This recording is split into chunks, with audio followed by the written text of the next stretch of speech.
For the Accelerated Learning Project, today's session is going to be recorded. So I just wanted to let everyone know. So we're going to talk today about staff well-being, touching on assessment and some best practices. My name is Susan Billy, and I'm the manager of Behavioral Health Support Services here at IU 13. And here's my email address. Certainly feel free to reach out to me. I am here to serve as a resource and a support for all of you. And if you could just take a moment to put in the chat, just tell me about you, your name, your role, your district or school entity, and something that brings you joy.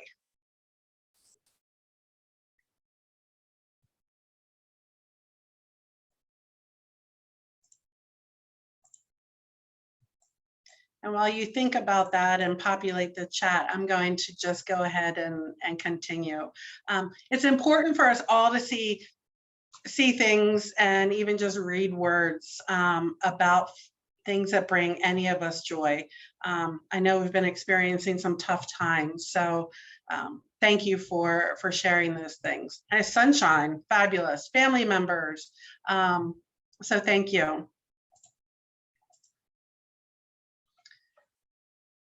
This session is part of a series of webinars that IU 13 is facilitating so that we can provide responsive, high quality professional learning for all of our member districts, focusing on actionable steps that can hopefully take us from where we've been in the last year and a half and continue to help us to grow.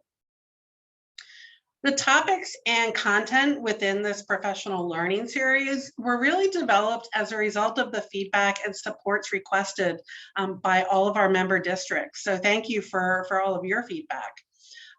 It's also based on some evolving research and data regarding pandemic recovery.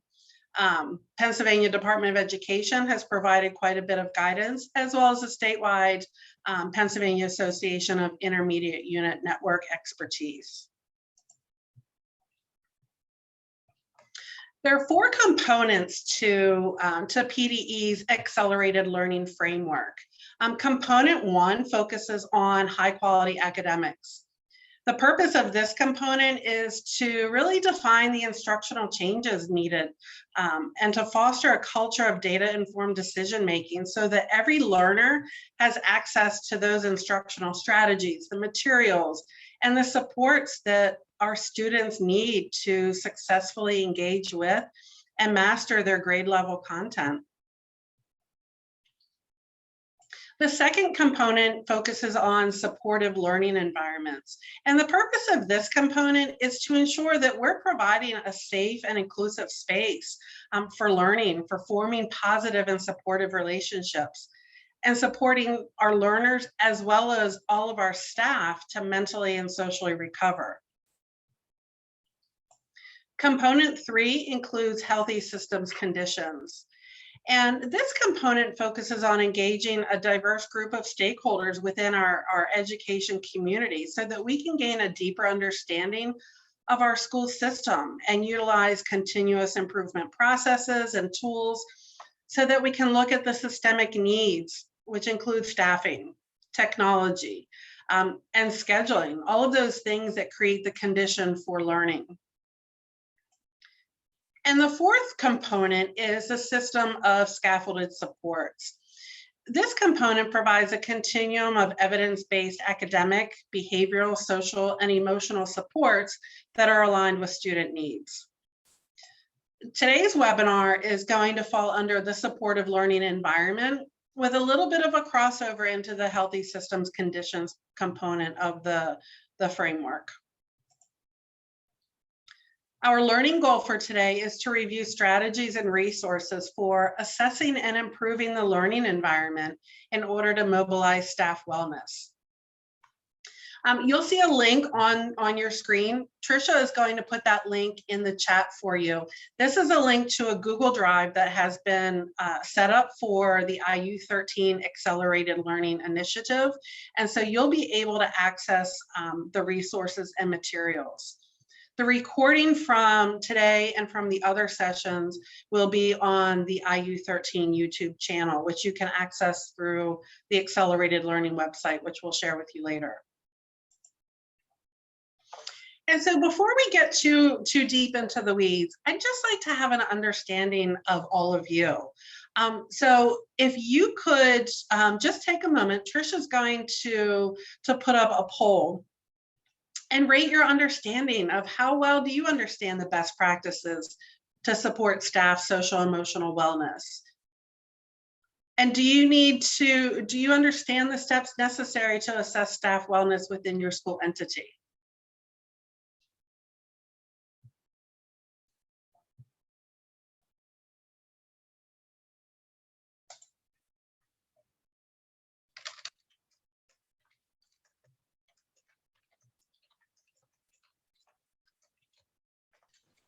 Susan, it looks like we may need to give access to the materials. Yeah, I see that. I'll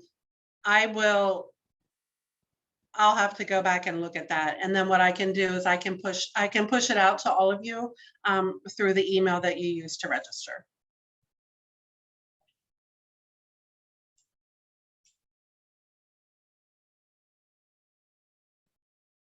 Okay, some guidance, some refreshers.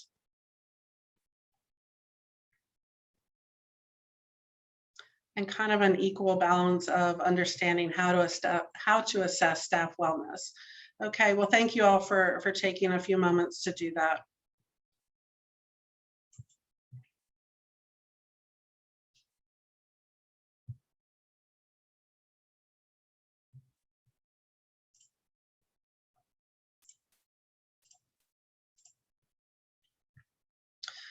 So a focus on universal wellness is going to really focus, it's going to put our attention to looking at positive relationships and looking at cultural competence, participation and engagement, and physical and mental wellness in the learning environment, not just for our students, but for our staff as well.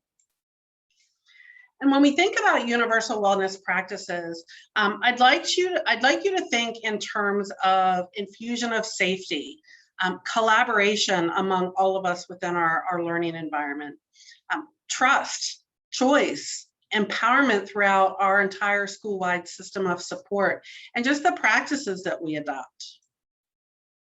But also, establishment of a teacher-student connection significantly increases engagement in the content. It improves academic outcomes, which I'm sure many of you see throughout your school environments. But additionally, students also display increased motivation and confidence in the learning environment when they have that staff-student connection. Universal practices create that safe school culture and climate for all of our students. So more specifically, thinking about clear and simple routines and thinking about clearly defined behavioral expectations. And with both of these, for our students and for our staff. So in order to begin our look into staff well-being, we need to assess our staff. We need to use a tool that's going to be equitable, that's going to be trauma informed, and we need to offer an opportunity for our staff to share their thoughts, hopefully anonymously, so that we can encourage them to really let us know what we need to know, because we can't help them when we don't know really what their thoughts are, what their feelings are. We're not going to dive into the checklist.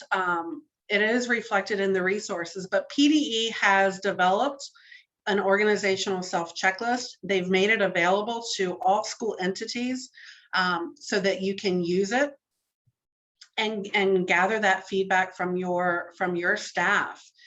They provided that checklist to us through their partnership with the Northwest Area Education Agency as part of this accelerated learning work.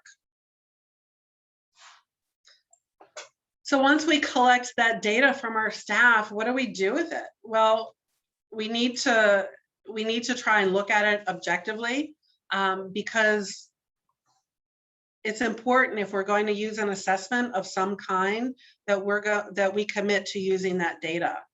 Hopefully that data is going to identify the factors that contribute to the stress and even the wellness within our staff, and looking at the whole person, physical, mental, and the emotional aspects of us as people.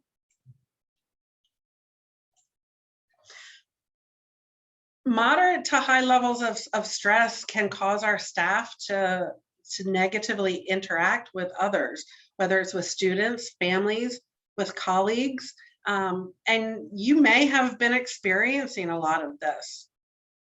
It may also show you increased levels of sarcasm.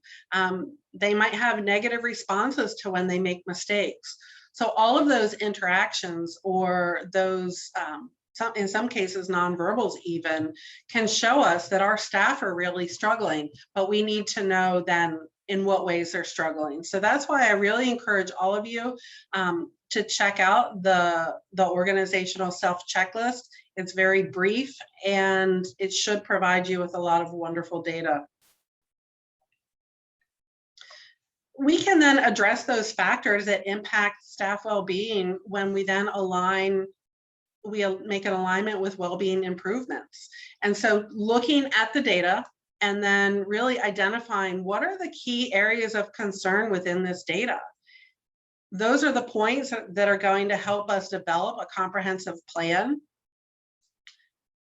Hopefully we can look at that data objectively so that we can look at what we have in place, look to see where those deficits are, just like we do with student learning, and then put things in place for our staff so that we can increase their well-being and offer them really just a variety of different things, because just like our students, our staff are all different.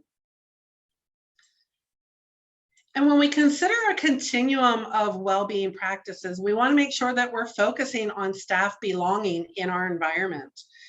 So a great place to start is looking at what are our expectations with regards to respectful behaviors, with regards to positive behaviors. We might even look to integrate conflict resolution or even restorative practices among our staff. This will allow us to, continue to focus on promoting a safe and supportive environment for our staff, for our students, and for the parents and caregivers that we're serving. It's key that we utilize regular interactive professional learning opportunities to do this, so that we can build the knowledge, we can build the attitudes of our staff. It also allows our staff to build relationships with each other while they're practicing these skills and applying the skills that we're trying to implement. And we'll talk a little bit more about that.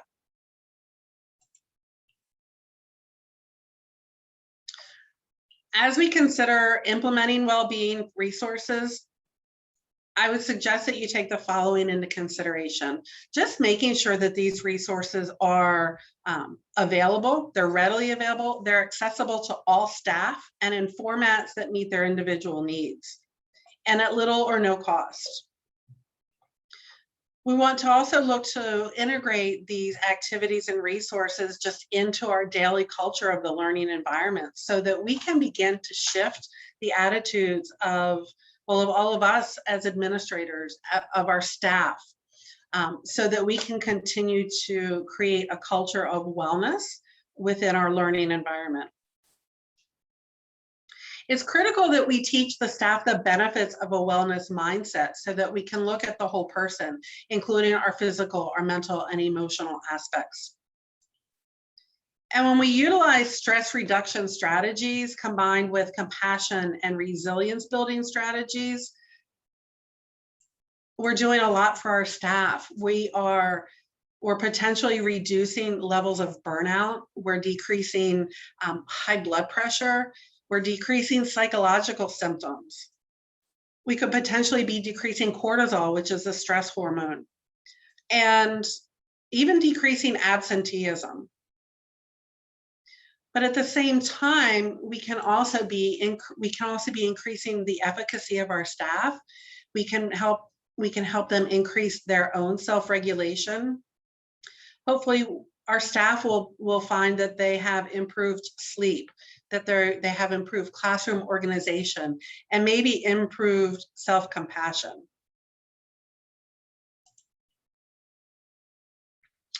So in order for us to look at really developing a comprehensive plan, we need to make sure that we establish a common language. So for today's purpose, teacher resilience can be defined as using energy productively to achieve school goals and meet students' needs in the face of adversity. I often hear people say, oh, resilience, that's when you bounce back from things, right? Well, in a sense, it could be. That's a very simplistic way of looking at it, but helping us to combat that adversity. And then compassion that's the sympathetic consciousness of others' distress, and together with a desire to alleviate it. We're all in a helping profession, I'd like to think, for a reason. So looking at the compassion of others is important to the work that we do every day. And the last definition that I'd like to focus on for today is compassion resilience. Compassion resilience for those in the education field is actually defined by the Compassion Resilience Toolkit. And it encompasses these points. It's the ability to maintain our physical, emotional, and mental well-being, while at the same time compassionately identifying and addressing the stressors that are barriers to student learning. It's identifying and addressing barriers to caregivers or parents and colleagues so that they can effectively partner on behalf of children. And lastly, it's identifying, preventing, and minimizing compassion fatigue within ourselves. I mean, I just throw this question out to you. It's October, and I'm sure many of you are feeling tired already. And so that fatigue is starting to set in, and we want to try and combat that so that we can get all of us on the path to resilience. And so why is it important to build resilience? Feel free to put any thoughts in the chat why you feel it's important to build resilience.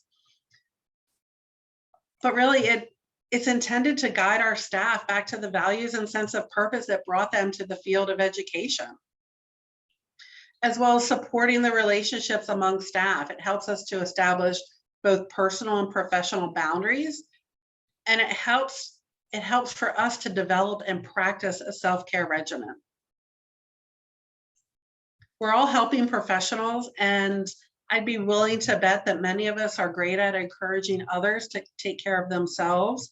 But it's hard for us to put those things into practice. So hopefully at the end of today and in the near future, we can look at building those practices into our daily lives. We're going to walk through in the next several slides the Compassion Resilience Toolkit. This is a resource that PDE endorses. It's a toolkit that can provide you with tools to understand and build the capacity of your staff so that they can compassionately interact with students, with families, and with each other on a daily basis.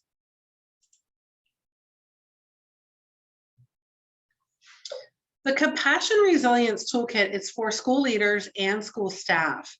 It provides amazing information, a wealth of activities and resources that help staff to recognize and minimize compassion fatigue so that they can increase their compassion resilience. It's recommended that at least one administrative leader and appointed facilitators, one or more, whatever that might look like in your environment, are the decision makers regarding how much time is dedicated to each section, to the activities, and really to the focus of the groups. But the administrative leader is really responsible for setting that stage just from the leadership perspective, to elicit that buy-in from the staff.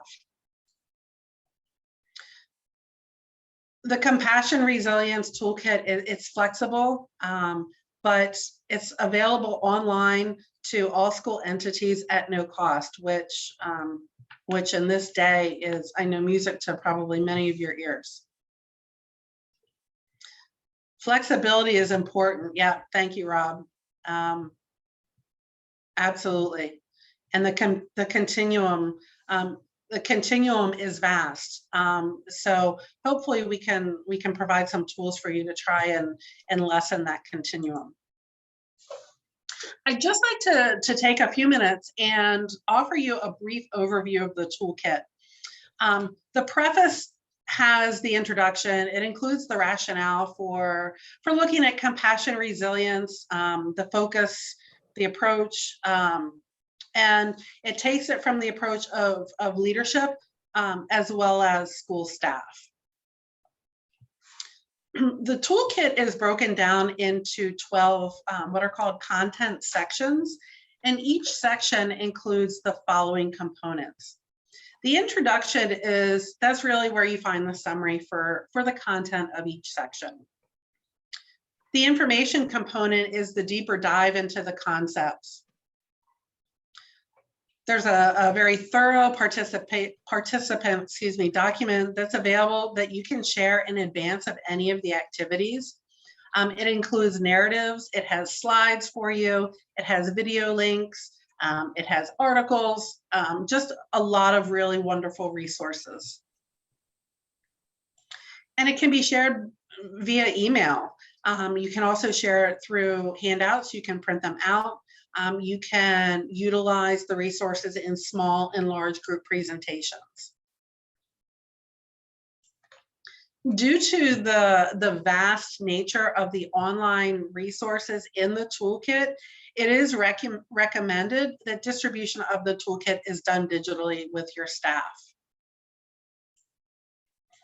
The applications component, that's really where the hands-on activities for engagement are contained. They can be geared, like I said, either towards school leadership or school staff, but excuse me, this drills down into more application such as key activities. There's a wellness practice in each section, as well as a variety of links so that you can access resources that are going to meet the needs of your staff, which you've identified in that assessment. The wellness resources in the applications section actually focus on the wellness compass. So if you're not familiar with that, it's looking at the mind, spirit, strength, and heart. And there are actually sections that really dive into each of those pieces of the wellness compass in more detail. The circle agenda is also part of the applications component, and this allows for you as leaders to deliver the content in small groups, primarily using a circle format. You don't have to use a circle format, but the way that the toolkit is structured, that's really where the guidance comes from. But you could even break it into even smaller groups if you were so inclined. Another tool within the application section is called the core content visual. And that is really another resource as you have worked through the content. You're able to provide staff with these additional resources that serve as reminders. You can post them in common staff areas. You could even send them out via email, put them in mailboxes, whatever would work for your particular environment. And then there's a supplementary activity section so that you can continue to build on the content that you've talked about. And the links component of each section that's actually woven throughout the entire toolkit. There are resources, there are additional activities, And again, the links can focus on leadership, but it can also focus on school staff. And the appendix of the toolkit has just really in-depth resources. So all of the things I've talked about, the appendix then takes it to another level. It has introductions for leaders. It has resources about making and supporting change using the theoretical model of change, which is really looking at the stages of change and trying to meet people where they are in that process. There are resources about foundational beliefs about behavior. There's also some resource about dealing with staff disclosure and perhaps their own traumatic events and the impact that that could have.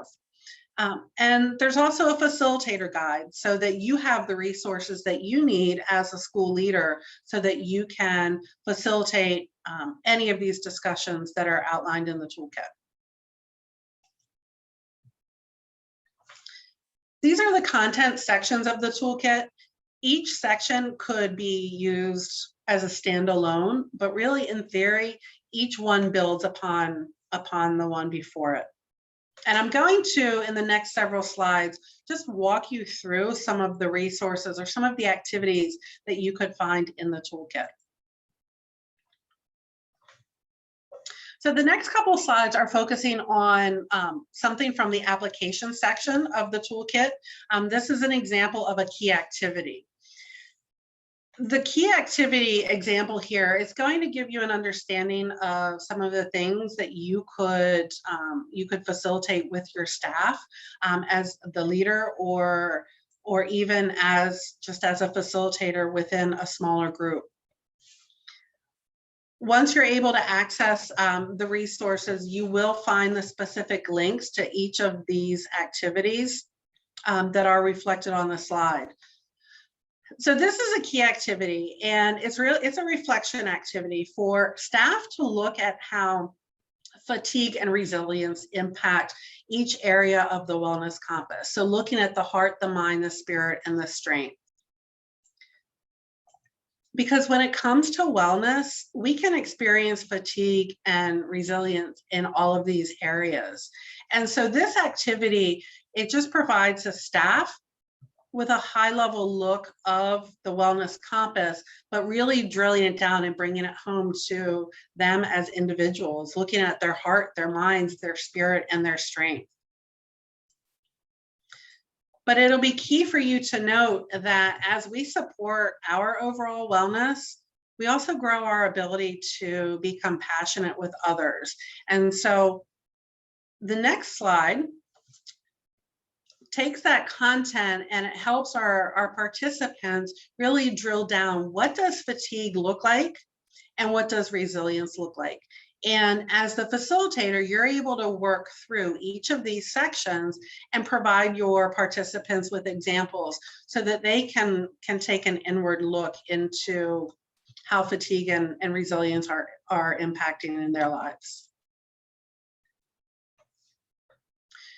And then the last part of this activity is for the participants to reflect on their own fatigue and resilience and give it a rating. When we name things, it has a greater impact with us. But you'll see on the right side of the slide, it also allows a space for our participants to think about these different areas of their lives and note any changes that they would like to make.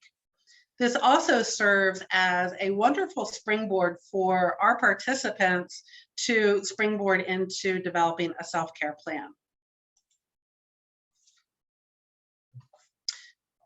This is a wellness practice. And remember, we defined compassion as the sympathetic consciousness of others' distress together with the desire to alleviate it.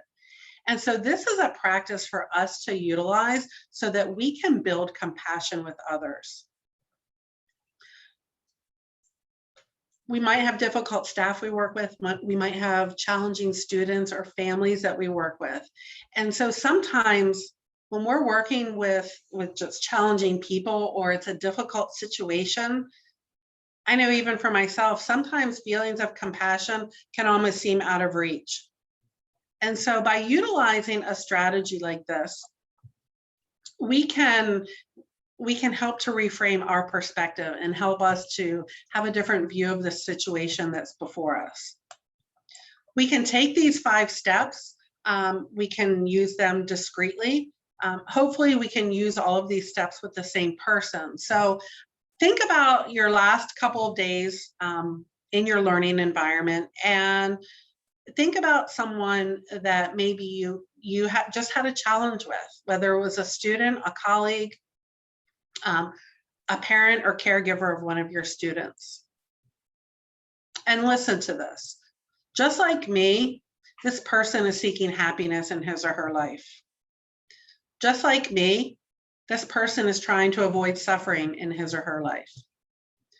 Just like me, this person has known sadness, loneliness, and despair. Just like me, this person is seeking to fulfill his or her needs. Just like me, this person is learning about life. Once you practice this, you can eventually do this when you want to bring yourself out of a place of judgment when you're in a tough interaction with another person. Because at the root of it all, we're all human beings. We're imperfect human beings, and we want attention. We want to be recognized. We want affection from others. And above all else, we want to be happy. And this is actually a practice that you could use with students as well as your staff members. The next couple slides are an example of the circle agenda. And this takes about an hour to an hour and a half to facilitate with staff if you're doing so in the circle format. And as I mentioned before, each section of the toolkit includes a circle agenda. And the circle agenda, it provides you with everything that you need. The time necessary, any materials, any supplementary things that you might need. And so you'll see at the top, it reflects on an introduction document.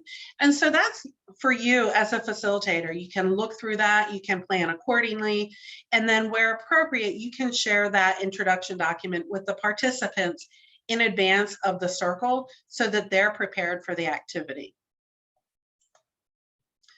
The particular circle that I'm sharing here with you today, it focuses on how our collegial behaviors and attitudes generate the culture we work within and the practices that we can adopt so that we can increase our knowledge and understanding of each other so that we can then foster a culture of appreciation and collaboration.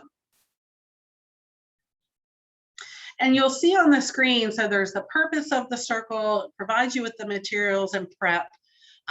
It walks you through a welcome and check-in activity.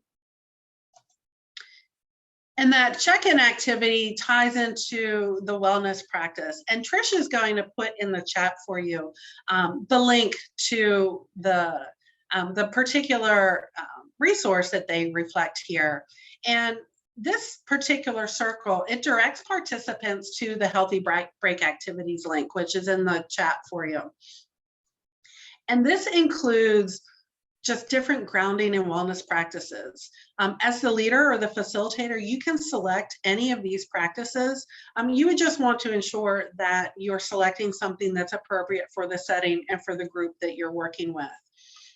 So just as an example, this resource offers practices on calming.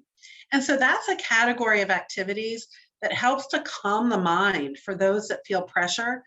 Our staff might feel overwhelmed, or they might feel anxiety at work. And so those particular practices help you refocus your thoughts.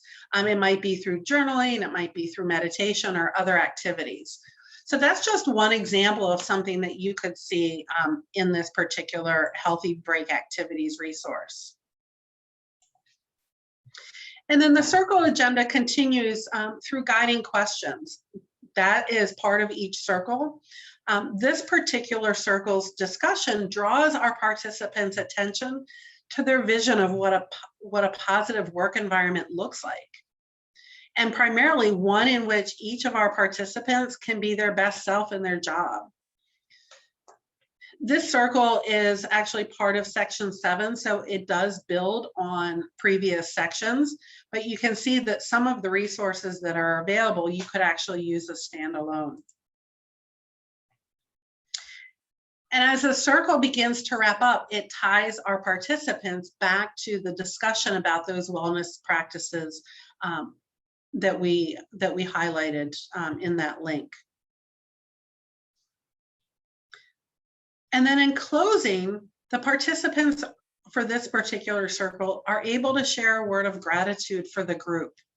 And you can do that in a variety of ways. You know, you could have a talking stick and people pass around.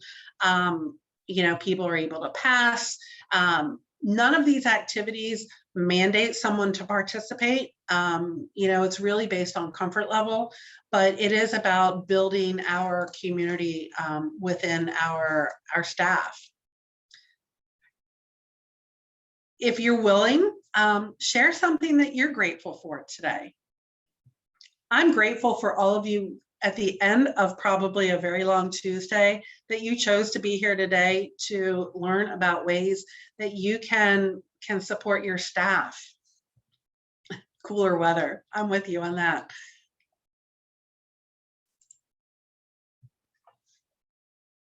And this slide is an example of the core content visual. The core content visuals, those are resources like I mentioned before that you can post in common staff areas. You could send them out by email. You could put them in staff mailboxes, but they serve as reminders of the conversations that you've had in a particular section. And this particular core content visual, it's offering tips for setting compassionate boundaries. And this visual is actually part of the larger section on this topic. Really helps to walk folks through setting compassionate boundaries and helping them have some difficult conversations when they might feel stuck in setting both personal and professional compassionate boundaries. And usually the core content visuals, they usually have fun pictures with them. This one has feet. But there's cats in some of them, and so it really ties it back to fun things so that we can continue to make connections.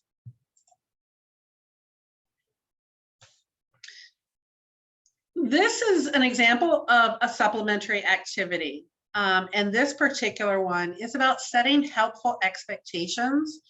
And this helps us to frame expectations in the moment. So here it's looking at, for each section of the wellness compass, identifying expectations that do the following things. We want to have expectations that stem from how we want to live, act, and show up in the world. Make sure that the expectations are focused on the present, that those expectations are within our control, and that they can serve as a guide to daily living.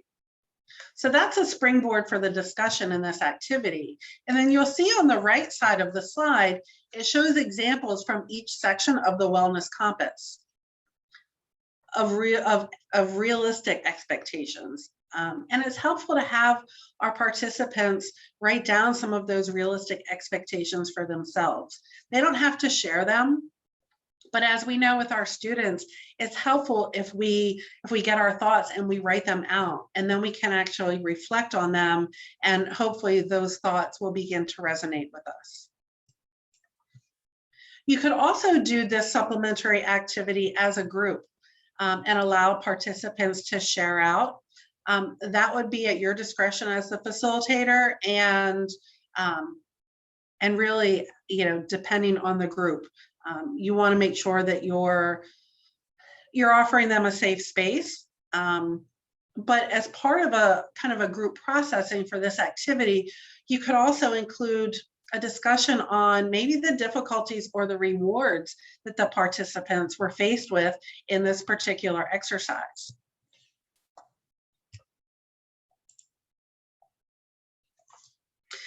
The link section, as I mentioned before, contains resources that focus on leadership and building relationships among our staff. This particular link is a relationship builder activity. And one example of doing so is encouraging staff to simply communicate with each other so that they can build relationships. The idea that's presented here is to offer a question of the day or a question of the week. And on the right side of the slide, you'll see, I just pulled a couple examples for you, that if I'm walking down the hall, I might see my colleague Trisha and say, hey, Trisha, what 3 words describe you best right now? So it's not a high level, it's not a, in-depth thinking. It's just a way to build communication with each other. Or if you could have one wish come true, what would it be? Or what's the funniest moment in your life? It was really tough for me to actually choose some examples for this resource or for this slide, because there are so many, there are just so many fun things. And these are just fun ways to build our collaboration and our communication. And you could even use these questions of the day to facilitate communication among students, just making sure that you are selecting those questions that are age appropriate.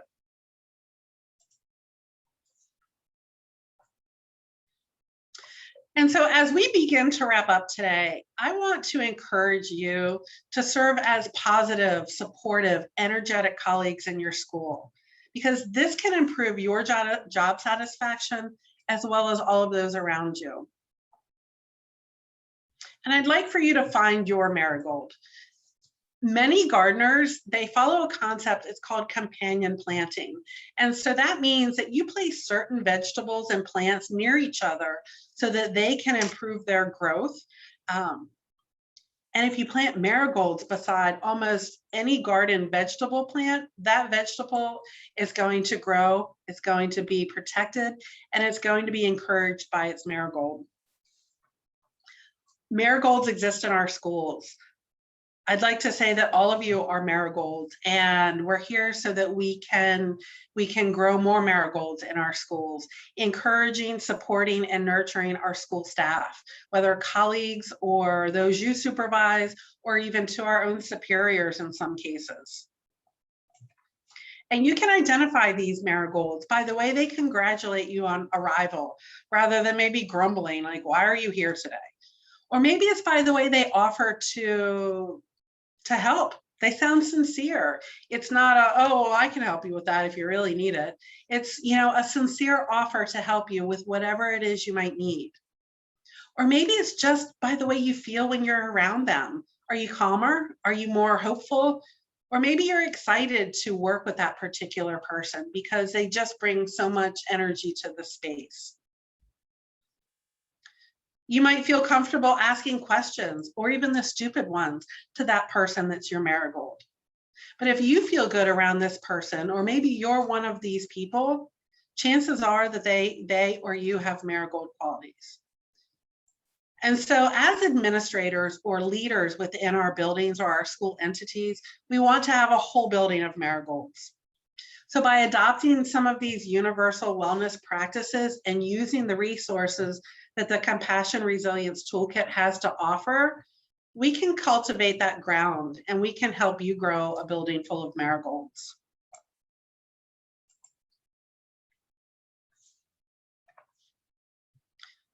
Before we launch into just really, this is a post-assessment for me so that I can see where we can continue to offer supports to our districts.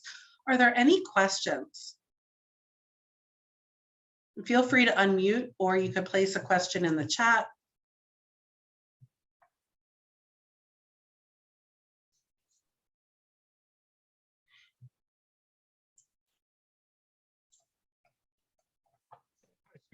Rob Fenimore here, K-12 Restorative Practices Coordinator for Eastern Lancaster County School District. So we provide, we did some polling here in our middle school and our secondary campus to be able to offer Wellness Wednesdays. So Susan, what would you recommend in terms of sort of prioritizing the time that this takes to do with fidelity. And how do we get more people involved? We've had pretty good turnout, I would say anywhere from, 10 to 15 staff that take part in this on Wednesdays is something that I lead, and we try and model for learners as well. I really appreciate you highlighting that this is a spectrum, this is a continuum, and even if we can't be fully, inclined to authentic, consistent self-care, how would you recommend creating time and a willingness to participate with that time? And Rob, is that Wellness Wednesday? That's strictly for staff, and that's time set aside for them to participate? We have other activities for learners that we do based on sort of spot checking with teachers taking the lead based on student need. The afternoon piece is in lieu of a more traditional faculty meeting type event. This is specifically set aside for staff. You know what, Rob? I would actually suggest that maybe you dive into this Compassion Resilience Toolkit and start from the very beginning. They actually suggest that the toolkit is utilized over a significant length of time. I mean, we're talking 1 to 2 years that you could really continue to work with staff on the concepts and the strategies contained within the toolkit. And maybe you take a pause and maybe you do the assessment and you get a pulse for where are our staff, so that you can then develop a plan for those Wellness Wednesdays based on the needs of your staff, if you haven't already done so. Thank you. You're welcome. And a question in the chat, I would be curious to hear what other districts have done in regard to SEL, mental health activities, et cetera, for their staff, looking for creative ideas to implement. So I would encourage all of you, if you're willing to share, fill the chat up with your ideas. We could even, I'm even willing to facilitate, a group, a think tank for all of you. If that's something you think would be helpful, maybe we schedule a Zoom meeting and we could be really creative. I think it could be a lot of fun. But if there would be interest in doing that, even, just some brief things, sharing of ideas, let me know in the chat or send me an email, so that we can create an opportunity for all of you to not have to reinvent the wheel. But I will tell you, if you can just maybe set aside a half an hour and dive through this toolkit, every time I go into it, there are amazing resources and things that you can do in small chunks of time. We're not looking at, oh, we have a faculty meeting and we have an hour and a half. Sometimes staff are tired during faculty meetings. So if you can build things in just as a part of your culture, some small things throughout, that can be helpful. So there are some things populating in the chat. Keep those coming. And I can also take any of the ideas that are in the chat, and I'd be willing to push those out to you really as a follow-up to today's session so that you have those. But as you think about this, I welcome your questions. You'll have my contact information at the end. I'm here to support you. I'm happy to come out to your building to work with your districts. It just takes your time to reach out to me.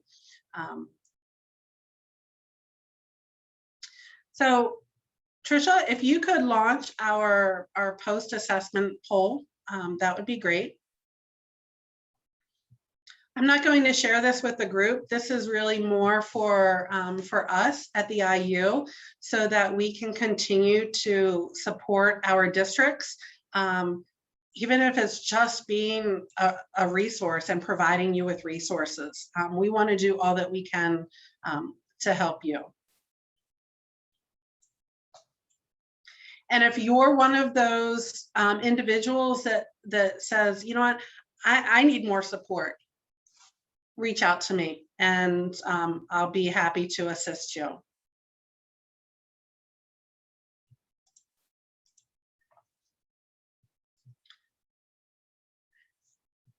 So for more information just in general about the IU13's Accelerated Learning series, Tricia is going to put this link in the chat for you. This will provide you with the offerings that are currently scheduled, but I would also encourage you to check back frequently. We're committing through the next couple of months so that we can assess where our districts are and see what resources you're in need of, and then we'll come together and we'll continue to plan on your behalf. As a reminder, IU13 will offer Act 48 credits to registered participants that were here for the duration of the webinar. You will need to complete the Act 48 evaluation in Frontline. These are the resources that you will have access to. I apologize for the snafu on the Google Drive, but I will get that figured out for you and get that emailed to you so that you have access. And then these are some resources that PDE has made available to all school entities across the state. This is my contact information. Feel free to reach out, and I'm happy to stay on.